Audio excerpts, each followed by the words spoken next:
শুরুতেই জানিয়ে দেব, এবার ইসরায়েল হিজবুল্লাহ যুদ্ধ নিয়ে বিশেষ প্রতিক্রিয়া জানিয়েছে মার্কিন প্রতিরক্ষা মন্ত্রী। জানিয়ে দেব, রুশ নৌবাহিনীর সামরিক মহড়া শুরু। এছাড়া রয়েছে, লেবাননে হামলা চালালে ইসরায়েলের জন্য ভয়াবহ পরিণতি অপেক্ষা করছে হুঁশিয়ারি মাসুদ পেজেশকিয়ানের। জানিয়ে দেব, মার্কিন প্রেসিডেন্ট নির্বাচনে প্রভাব বিস্তারের চেষ্টায় রয়েছে ইরান। সর্বশেষ রয়েছে, ব্রিটিশ পার্লামেন্টের সামনে আওয়ামী লীগ বিএনপির পাল্টাপাল্টি সমাবেশ। এবার ইসরায়েল হিজবুল্লাহ যুদ্ধ নিয়ে নতুন প্রতিক্রিয়া জানালো মার্কিন প্রতিরক্ষা মন্ত্রী। মার্কিন প্রতিরক্ষা মন্ত্রী আজ বলেছেন, তিনি বিশ্বাস করেন না যে হিজবুল্লাহ এবং ইসরায়েল যুদ্ধ অনিবার্য। যদিও তিনি ইসরায়েলের অধিকৃত গোলান মালভূমিতে একটি মারাত্মক রকেট হামলার পরও উত্তেজনা বৃদ্ধির সম্ভাবনা নিয়ে উদ্বিগ্ন। গোলানের দ্রুজ গ্রামের একটি ফুটবল মাঠের রকেট হামলায় 12 শিশু ও কিশোর নিহত হয়েছেন। ইসরায়েলের ইরান সমর্থিত হিজবুল্লাহকে অভিযুক্ত করেছে, সেই সাথে কঠোর জবাব দেওয়ার অঙ্গীকার করেছেন ইসরায়েলের প্রধানমন্ত্রী বেঞ্জামিন নেতানিয়াহু। তবে এই জড়িত থাকার কথা অস্বীকার করেছে হিজবুল্লাহ। যুক্তরাষ্ট্র হামলার প্রতিক্রিয়ায় লেবাননের রাজধানী বৈরুত বা বড় বেসামরিক অবকাঠামোতে হামলা থেকে ইসরায়েলকে বিরত থাকতে বলেছেন। মার্কিন প্রতিরক্ষা সচিব লয়েড অস্টিন বলেছেন, যদিও আমরা ইসরায়েলের উত্তর সীমান্তে প্রচুর তাৎপর্যতা দেখছি, আমরা এটিকে পূর্ণাঙ্গ লড়াইয়ে পরিণত হওয়ার সম্ভাবনা নিয়ে উদ্বিগ্ন এবং আমি বিশ্বাস করি না যে এই লড়াই অনিবার্য। মেলিনার একটি যৌথ সংবাদ সম্মেলনে অস্টিন বলেন, আমরা কূটনৈতিক উপায়ে বিষয়গুলোর সমাধান দেখতে চাই। এদিকে রুশ নৌবাহিনীর মহড়া শুরু। রাশিয়ার নৌবাহিনী আর্কটিক ও প্রশান্ত মহাসাগরের পাশাপাশি বাল্টিক ও ক্যাম্পিয়ান সাগরে পরিকল্পিত মহড়া শুরু করেছে। মঙ্গলবার রুশ প্রতিরক্ষা মন্ত্রণালয় জানিয়েছে, তারা তাদের নৌবহরের বেশিরভাগ অংশ নিয়ে মহড়া শুরু করেছেন। ব্রিটিশ বার্তা সংস্থা রয়টার্স এই খবর জানিয়েছেন।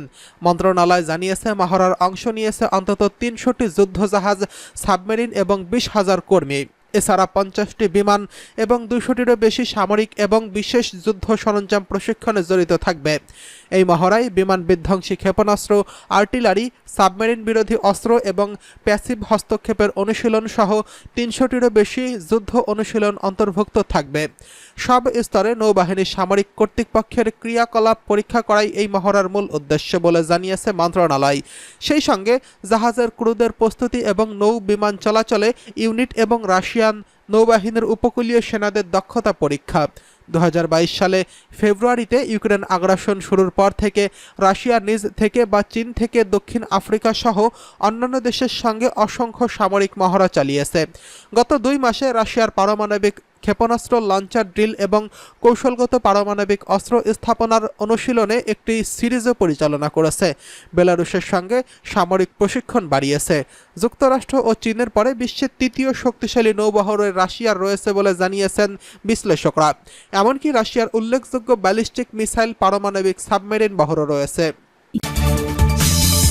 এদিকে লেবাননে হামলা চালালে ইসরায়েলের জন্য ভয়াবহ পরিণতি অপেক্ষা করছে হুঁশিয়ারি মাসুদ পেজেশকিয়ানের।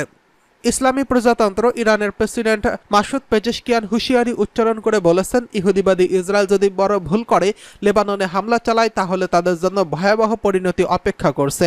গতকাল ফ্রান্সের প্রেসিডেন্ট ইমানুয়েল ম্যাক্রনের সঙ্গে ফোন আলাপে এই হুঁশিয়ারি উচ্চারণ করেন ইরানের নতুন প্রেসিডেন্ট। দক্ষিণ সীমান্তে দখলদার ইসরায়েলের সাথে যেই সংঘাত ও উত্তেজনা বেড়েই চলেছে তাতে গভীর উদ্বেগ প্রকাশ করেন পেজেশকিয়ান। গত 7 আগস্ট থেকে ইহুদিবাদী ইসরায়েল ফিলিস্তিনের অবরুদ্ধ গাজা উপত্যকায় আগ্রাসন চালানো শুরু করলে লেবাননের ইসলামী প্রতিরোধ আন্দোলন হিজবুল্লাহ এর বিরুদ্ধে রুখে দাঁড়িয়েছে এবং তারা নিয়মিতভাবে ইসরায়েলের ভেতরে প্রতিশোধমূলক হামলা চালিয়ে আসছে।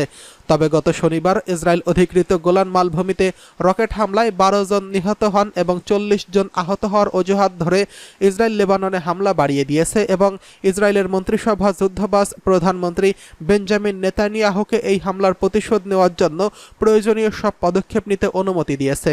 গোলান মালভূমিতে হামলার জন্য ইসরায়েল হিজবুল্লাহকে দায়ী করলেও হিজবুল্লাহ এই অভিযোগ অস্বীকার করেছে। গতকালের ফোন আলাপে ইরানি প্রেসিডেন্ট ফ্রান্সের সঙ্গে দ্বিপক্ষীয় সম্পর্ক উন্নত করার জন্য নিজেদের প্রস্তুতির কথা জানান। তিনি বলেন, সততা এবং আস্থা নির্মাণের উপর ভিত্তি করেই ইরান এই সম্পর্ক বাড়াতে আগ্রহী। ফোন আলাপে ফরাসি প্রেসিডেন্ট আশা করেন তার দেশের সঙ্গে ইরান সম্পর্ক বাড়াবে। একই সঙ্গে ইউরোপের অন্যান্য দেশের সাথেও পেজেশকিয়ানের শাসনামলে ইরানের সম্পর্ক বাড়বে বলে আশা প্রকাশ করেন তিনি। এদিকে এবার মার্কিন প্রেসিডেন্ট নির্বাচনে প্রভাব বিস্তারের চেষ্টায় রয়েছে ইরান। নিজেকে দিন দিন বিশ্বমঞ্চের অন্যতম খেলোয়াড়ে পরিণত করেছে ইরান। শুধু মধ্যপ্রাচ্যে নয়, দেশটি এবার নিজের গোপন প্রভাব বিস্তার করতে শুরু করেছে খোদ আমেরিকার মাটিতে। সম্প্রতি এমনই এক চাঞ্চল্যকর তথ্য নিয়ে হাজির হয়েছে মার্কিন গোয়েন্দারা। বলা হচ্ছে, আসন্ন মার্কিন প্রেসিডেন্ট নির্বাচনকে কেন্দ্র করে যুক্তরাষ্ট্রে সক্রিয় হয়ে উঠেছে ইরানের বিভিন্ন গোপন কার্যক্রম। মার্কিন সংবাদ মাধ্যম CNN এর এক প্রতিবেদনে বলা হয়, আগামী নির্বাচনে ট্রাম্পের প্রার্থিতা অবমূল্যায়ন করতে কাজ শুরু করেছে ইরান। এই লক্ষ্যে দেশটি যুক্তরাষ্ট্রের অভ্যন্তরে সামাজিক যোগাযোগ মাধ্যমে বিভিন্ন গোপন কার্যক্রম শুরু করেছে। এছাড়া তেহরানের মদদে ভোটারদের মধ্যে ট্রাম্প বিরোধী মনোভাব গড়ে তোলার জন্য বিভিন্ন পদক্ষেপও হাতে নিয়েছে ইরান। সোমবার মার্কিন গোয়েন্দা কর্মকর্তারা নভেম্বরে অনুষ্ঠিত হতে যাওয়া নির্বাচনে সম্ভাব্য হুমকি নিয়ে হালনাগাদকৃত এই পর্যালোচনার এমনটাই জানিয়েছেন। যুক্তরাষ্ট্রের office of the director of national intelligence তথা ODN এক বিবৃতিতে জানায়, মার্কিন গোয়েন্দারা পর্যবেক্ষণ করে দেখতে পায় তেহরান মার্কিন নির্বাচনকে প্রভাবিত করতে চাইছে। হয়তো ইরান এমন কাউকে প্রেসিডেন্ট হিসেবে দেখতে চায় না, যার কারণে ওয়াশিংটন ও তেহরানের মধ্যকার সম্পর্ক আরও উত্তেজিত হয়ে উঠবে। ODNA জানায়, সাম্প্রতিক ইরানি কার্যকলাপে সামাজিক যোগাযোগ মাধ্যমের গোপন অ্যাকাউন্ট এবং এই সম্পর্কিত বিভিন্ন পদক্ষেপের মাধ্যমে ছড়িয়ে পড়েছে। সংস্থাটি জানায়, 2020 সাল থেকেই মার্কিন প্রেসিডেন্সিয়াল প্রার্থীর ব্যাপারে ইরান তাদের মত পাল্টায়নি। এমনকি 2020 সালের নির্বাচনে তেহরান বহু কার্যক্রম পরিচালনা করে যাতে ট্রাম্প মার্কিন প্রেসিডেন্ট হিসেবে পুনর্নির্বাচিত না হতে পারেন। জাতিসংঘে ইরানের স্থায়ী মিশন এক বিবৃতিতে জানায়, মার্কিন নির্বাচনকে প্রভাবিত করার কোনো উদ্দেশ্য বা কর্মকাণ্ডে ইরান জড়িত নয়। মূলত নির্বাচনের প্রচারণায় একটি মনস্তাত্ত্বিক অভিযানের অংশ হিসেবে এমন প্রচারণা চালানো হচ্ছে বলে অভিযোগ করে ইরান। সম্প্রতি ট্রাম্পকে হত্যা চেষ্টার পরিকল্পনায় ইরান যুক্ত ছিল বলে বিভিন্ন গোয়েন্দা প্রতিবেদনে বলা হয়, যদিও এই ধরনের অভিযোগ অস্বীকার করে আসছে তেহরান। মার্কিন গোয়েন্দারা জানান, মার্কিন প্রেসিডেন্ট নির্বাচনে প্রার্থী পছন্দ হওয়ার ব্যাপারে রাশিয়ার পছন্দই আগের মতোই রয়েছে। 2020 সালের নির্বাচনে ট্রাম্পের পক্ষে ব্যাপক প্রচারণা চালিয়েছিল রুশ স্বার্থ সংশ্লিষ্ট বিভিন্ন প্রোপাগান্ডার মাধ্যমে।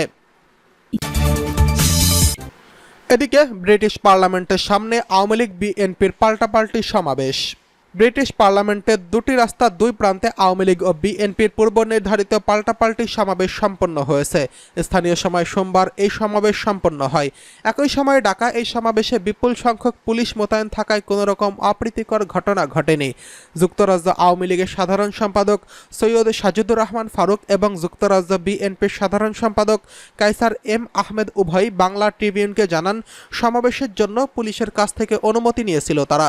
বাংলাদেশে চলমান কোটা আন্দোলনকে ঘিরে বাংলাদেশে ঘটে যাওয়া সহিংসতা, অগ্নিসংযোগ এবং ধ্বংসযজ্ঞের প্রতিবাদে প্রেস রিলিজের আয়োজকরা জানান, সমাবেশে যুক্তরাজ্য আওয়ামী লীগের সমাবেশে ব্রিটিশ পার্লামেন্টের সদস্য ডেপুটি স্পিকার কার্লাইন নক্স এবং পাউলিটিন Hamilton MP, statement minister Jim McMahon MP, ওমালাক বাপ MP, Afzal Khan MP, Richard বার্নার্গ এমপি প্রমুখ উপস্থিত ছিলেন।